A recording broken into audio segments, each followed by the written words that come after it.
Guys, welcome to the video. Super short video today, not too many fancy clips from the air or anything like that. We're going to chat about something which you've all seen, and that is the United Airlines disaster.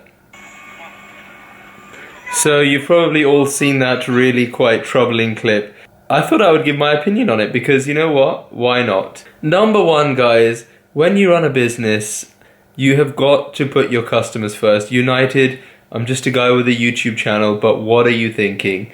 You can't get rid of your paying customers. I think the situation was they needed to get 4 extra seats because they'd overbooked the flight and they wanted to put 4 of their crew members onto the flight, so they had to evict 4 paying customers. Now guys, staff are obviously important and every business needs to value their staff, but there would be no business without the customers. This passenger was actually a doctor, and the reason that he didn't voluntarily get up or leave when he was asked to was because he had patients to see the next morning at hospital. Now, he's a doctor, I'm guessing it would have been important, otherwise he wouldn't have made such a big deal. The angle which I want to come at this from is that every single one of us has on us a super powerful device. Okay, this is a computer, it's a phone, it's a camera. This can basically spread a message across the world, and basically, like it has, it's gone viral. Everyone has seen the video clip, and brands and companies need to think of things in these terms nowadays. Anything can be captured and disseminated everywhere. And that goes for your personal life as well. Like, you could do something silly, someone could catch it on their phone and it could be everywhere. So we've got to imagine our actions that they're multiplied 1,000 times, because that's the level at which things can be scrutinized right now. Even this YouTube video, I might get lucky and it goes viral and 1 million people could see it and comment. Some would hate me, some would like me. And you know, that's just how the world is now. So United, I think your policy was not the best, honestly. You can't just kick random people off, especially once you've already boarded them onto the flight. The guy's already sitting on the plane. It's too late at that stage. I could understand if at the check-in counter you gave people the option of, here's $1,000 to take the next flight, or we'll give you like a free hotel room and take the flight tomorrow. I can understand that situation. That makes perfect sense. But once someone is already inside the plane with their boarding card in the seat, I think by then it's too late. You can't be kicking people out then. And then I think there's 2 parts to this. I don't think it was the actual United staff who pulled the guy out of the seat in that aggressive manner. I think that was the police. I think they had police on their jackets, and then there was one guy who'd had like I think it was like a plainclothes police or security guy.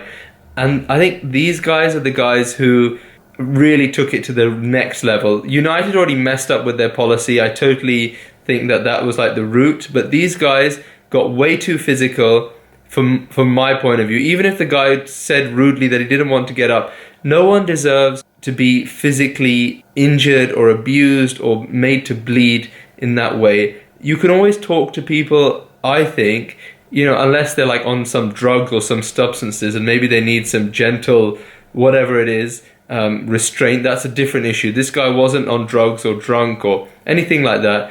And I think they should have perhaps had a conversation with him, realized that he was a doctor, probably with the urgent work. I just think that sometimes people in positions of power, like police, like we see these police shooting videos and police brutality videos.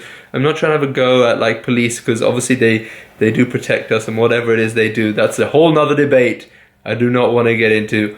But in this situation, they've clearly let the power go to their head.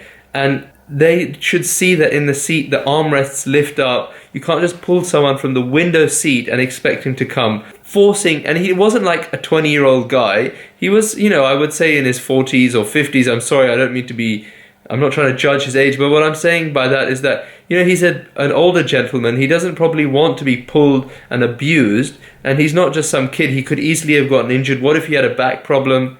What if he had a heart problem? Or any kind of health issue which could have been further complicated by this kind of action. I never flew United anyway because I don't live in America.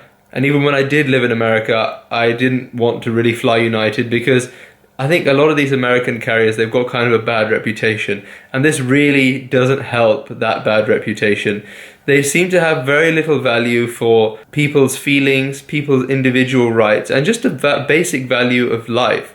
You can't go around treating people like that. And this whole media huge backlash on social media shows that. I mean, social media has good and bad points, but this has really shown that, you know, there are good people out there who have compassion, who care about their fellow human being, and they wanted to highlight this injustice. I was also surprised by the CEO's response. He initially didn't say sorry or didn't go into any detail. He almost like defended what happened, and he said that it was because the customer was being belligerent. But it's kind of a lesson for business, I suppose, in this day and age where you have to do the right thing as soon as possible. It's inevitable in business that you make a mistake. Something's going to go wrong sometime, but it's the way you handle it which really matters, and clearly these guys don't have the right way of handling it. You've got to apologize and you've got to fix the problem straight away, because yes, United's policy was messed up, they did do the wrong thing, but the security guards who pulled him out, they weren't, I'm guessing, I assume,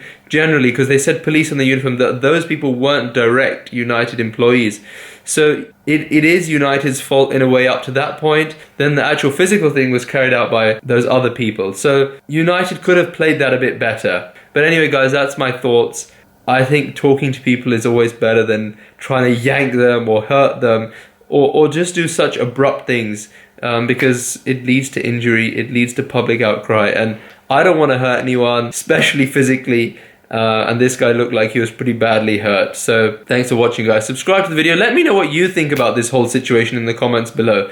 It would be cool to see what you guys think, and maybe we can have a little bit of a follow-up if there's some cool comments. But anyway, subscribe to the channel, guys, and we'll see you in the next video.